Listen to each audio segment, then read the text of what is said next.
हास्य करूं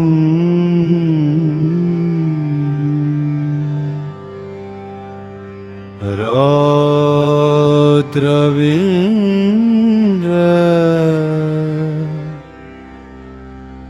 भयानका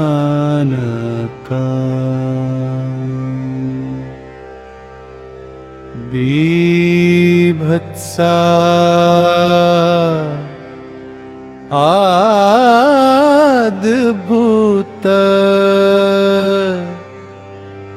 शान्ताश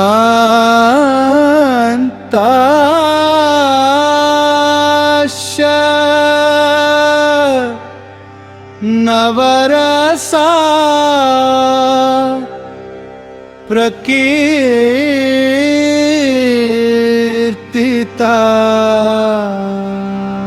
भारतीय समाज ऐतिहासिक रूप से भावनात्मक ईमानदारी की संस्कृति के रूप में नहीं, बल्कि नियम और सामाजिक भूमिका को सही ढंग से निभाने वाली संस्कृति के रूप में विकसित हुआ। लोगों के बीच संबंध लंबे समय तक व्यक्तिगत भावनाओं पर नहीं, बल्कि कर्तव्य, सामाजिक दर्जे, परंपरा और तय व्यवहार पर आधारित रहे। सबसे ज्यादा महत्व इस बात को दिया गया कि व्यक्ति अपनी भूमिका कितनी सही तरह निभाता है, न कि वह भीतर क्या महसूस कर रहा है। यह बात पारंपरिक सामाजिक व्यवस्था में साफ दिखाई देती है, जहां जीवन का लगभग हर हिस्सा नियंत्रित होता है। परिवार, विवाह, शोक, पीढ़ियों के बीच व्यवहार, धार्मिक कर्मकांड, स्त्री और पुरुष की भूमिकाएं, सम्मान दिखाने के तरीके, शुद्धता के नियम। ऐसी व्यवस्था में व्यक्ति की निजी भावनाएं दूसरे स्थान पर चली जाती हैं। कोई दुखी हो, प्रेम करे, डरता हो या घृणा महसूस करे, समाज उससे पहले सही व्यवहार और तय प्रक्रिया का पालन चाहता है। धीरे धीरे भावनाएं सत्य या समझ का आधार न रहकर एक परेशानी, दबाव का साधन या मैनिपुलेशन का तरीका समझी जाने लगती है। दया, प्रेम, भक्ति, दोस्ती, दुख, प्रशंसा, समर्पण, यहाँ तक कि देखभाल भी कई बार या तो कमजोरी मानी जाती है या किसी को प्रभावित करने का तरीका। आंसू अनदेखे कर दिए जाते हैं। प्रेम को पारिवारिक व्यवस्था के लिए खतरा माना जाता है।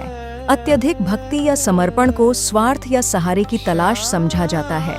भावनाएं अपनी स्वतंत्र कीमत खो देती हैं और संदेहास्पद बन जाती हैं। इसका परिणाम यह होता है कि पीढ़ी दर पीढ़ी ऐसे लोग बनते हैं जो अपनी भावनाओं को दबाना सीख जाते हैं। वे चुप रहना सीखते हैं, अपनी तकलीफों को नजरअंदाज करना सीखते हैं। विशेष रूप से महिलाओं पर इसका गहरा असर पड़ता है, क्योंकि पारंपरिक व्यवस्था अक्सर उनसे त्याग, सहनशीलता और चुप्पी की अपेक्षा करती है। इस तरह अनसुनी भावनाओं, दबे हुए दुखों, अधूरी जरूरतों और लगातार उपेक्षित मानसिक अवस्थाओं की एक बड़ी सामूहिक चोट पीढ़ी दर पीढ़ी आगे बढ़ती रहती है।